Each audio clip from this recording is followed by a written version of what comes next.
Bonjour mes amis, imaginons qu'en 2022, vous votez pour un candidat qui n'a rien à voir avec Macron. Vous allez trouver le plus opposé à Macron et vous votez pour Macron. Le candidat est élu, il arrive à la télévision le premier jour, devant la pyramide peut-être du Louvre ou ailleurs. Chère Française, chers Français, j'ai présenté une candidature de rupture. Vous avez souscrit à cette candidature en votant massivement pour notre projet. Nous allons aujourd'hui commencer sous de nouvelles bases. Mais par contre, il y a des valeurs importantes auxquelles nous ne pouvons pas renoncer. La première valeur est celle de l'accueil de l'autre, l'ouverture, qui a toujours su caractériser la République française aux moments les plus difficiles de l'histoire. L'autre chose sur laquelle on ne peut pas renoncer, et en particulier en ce moment, c'est le pass sanitaire. Cet outil technologique issu du génie français qui a sauvé la vie de tant de nos concitoyens. Vous voyez, je vais partir comme ça pendant des heures. En fait, c'est dingue parce que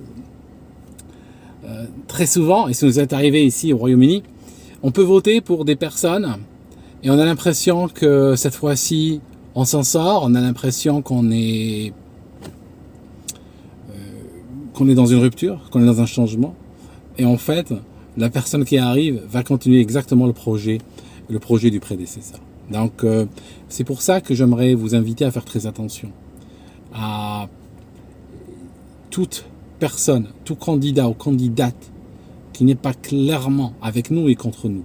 Aujourd'hui, il faut être comme ça. Nous sommes en train de glisser doucement vers une société de permission. C'est vers là où il nous faut glisser.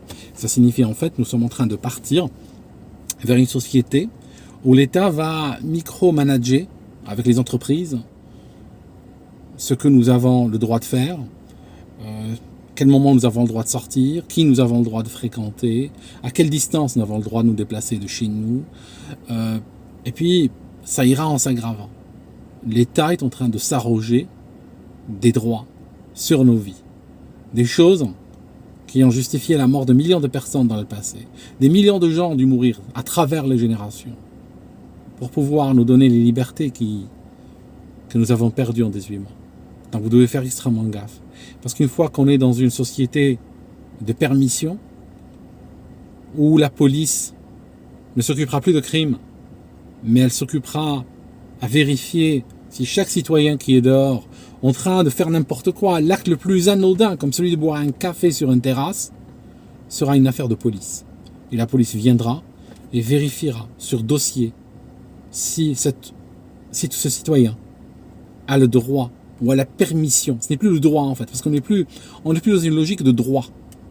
On est dans une logique de permission. S'il a la permission de boire ce café sur cette terrasse en ce moment. Et sinon, il sera mis à l'amende, sinon on lui demandera de déguerpir. L'Écosse, par exemple, ici, au Royaume-Uni, l'Écosse veut rendre les lois d'urgence qu'ils ont mis en place pour sauver des vies, ils veulent les rendre permanentes. Ils veulent avoir ces droits sur la vie des gens pour l'éternité. Si vous regardez l'histoire de l'Égypte, regardez l'état d'urgence de Moubarak, il avait implémenté un état d'urgence et littéralement 20 ans plus tard, 25 ans plus tard, l'état d'urgence était toujours là. Parce que les hommes de pouvoir, qu'est-ce qu'ils ont tendance à faire? Ils ont tendance à développer des addictions pour les lois d'urgence. Parce que ça leur permet de se soustraire complètement à l'ordre institutionnel et puis faire ce qu'ils veulent. En ce moment, pour moi, je vais vous dire un truc. En ce moment, pour moi, je pense que les hommes politiques, comme par exemple Macron, ou les gens qui suivent ses ordres, comme la police ou les gendarmes, autres, sont en train d'agir à titre individuel, à titre personnel. Pour moi, ce n'est plus le président de la République qui fait, non, c'est plutôt Emmanuel Macron, né le, a, domicilié au, a fait, ou a dit. C'est à titre personnel que ces gens sont en train d'agir. Pourquoi? Parce que quand on agit dans un cadre institutionnel, on agit dans le cadre des principes, dans le cadre des lois qui ont toujours régi ces institutions. Quand quelqu'un s'en écarte, il le fait à titre personnel. Personne n'a élu Macron pour qu'il devienne le maréchal de ce pays, pour qu'il devienne donc l'alpha et l'oméga, qu'il décide de créer une société à discrimination défendue par la police. On sait bien que ce pass sanitaire, par exemple, qui est le fondement aujourd'hui de toutes les discriminations, ne permet pas de dire si la personne qui est là ne tombera pas malade. Il ne permet pas de dire si cette personne sera contagieuse ou pas. Mais il permet tout simplement de dire que cette personne a consommé. Donc c'est un outil de preuve de consommation. C'est comme si on montrait un ticket de caisse. Preuve d'achat. Et la police est en train de défendre cette preuve d'achat. Et je vais vous dire un truc. Ce raisonnement que je viens de tenir là, c'est pas un raisonnement qui réellement, fondamentalement, sur le principe, doit être utilisé. Parce que tout simplement, les libertés fondamentales, les droits garantis par la Constitution, ne dépendent pas de l'existence d'un virus, ne dépendent pas de nombre de personnes en réa. Ça veut dire qu'une des manières justement de confisquer la démocratie, et c'est arrivé dans toutes les dictatures. Comment on confisque les démocraties dans les dictatures? On va pas créer directement des lois ou promulguer des choses qui, de manière directe, vous volent vos droits. Non, on ne le fait pas. On conditionne vos droits. C'est-à-dire, je vous donne un exemple. Je suis dans cette voiture. Voilà, je suis dans cette voiture, ça c'est mes clés. Je suis dans cette voiture. Quelqu'un peut venir et dire, c'est ta voiture, c'est ta propriété, je le reconnais. Oui, mais par contre, je te la donne uniquement si. Et là, derrière le si, il place ce qu'il veut. À ce moment-là, il m'a confisqué ma voiture, techniquement parlant. Parce qu'il m'a pris ma propriété. Et maintenant, je dois répondre à certaines conditions pour qu'il me la rende. Vous voyez? C'est comme ça qu'on confisque la démocratie. Ça signifie que on part sur quelque chose qui est naturellement à toi, qui t'a toujours appartenu sans condition, ou bien qu'en réalité, tes ancêtres ont dû arracher au prix de leur sang. On te la prend en te disant, tu sais, elle est toujours à toi, cette liberté. Moi, je ne l'ai jamais enlevée. Elle est toujours à toi. Mais à condition que. Une fois qu'on met à condition que, c'est fini. D'accord? C'est fini. Parce qu'une fois qu'on met des conditions, on peut mettre n'importe quoi. Tu sais, ta maison, elle vaut combien ta maison? Elle vaut combien?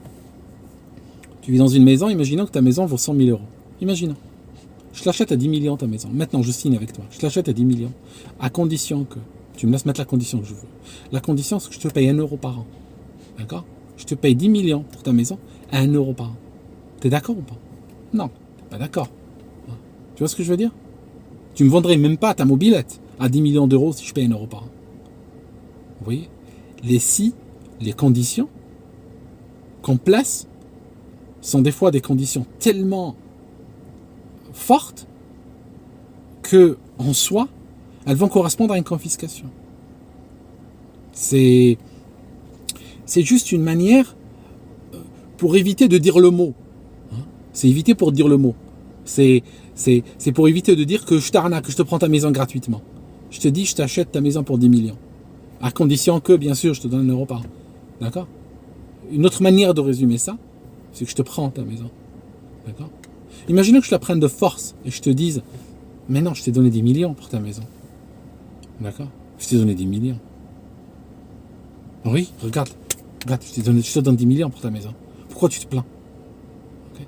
Alors qu'en réalité, la condition que j'ai placée par-dessus, elle est bien plus forte que les 10 millions. Et que on pratique ce que je suis en train de faire, je suis en train de te spolier. D'accord? Donc faites très gaffe. Les dictatures font cela. Elles enlèvent vos libertés. En mettant, pas directement, mais en disant, ta liberté, elle est là, moi je ne la prends pas, mais juste, je la conditionne maintenant à. Et cette condition, elle est tellement forte, tellement contraignante que la liberté a disparu. Elle n'existe plus. D'accord? Voilà mes amis. C'est juste une vidéo rapide pour vous dire, faire très gaffe à ce qui est en train de se passer et ne pas vous laisser entraîner par les uns et les autres. Clairement, sur les hommes et les femmes politiques, soyez intraitables. Celui qui n'est pas avec nous, il est contre nous. À bientôt mes amis.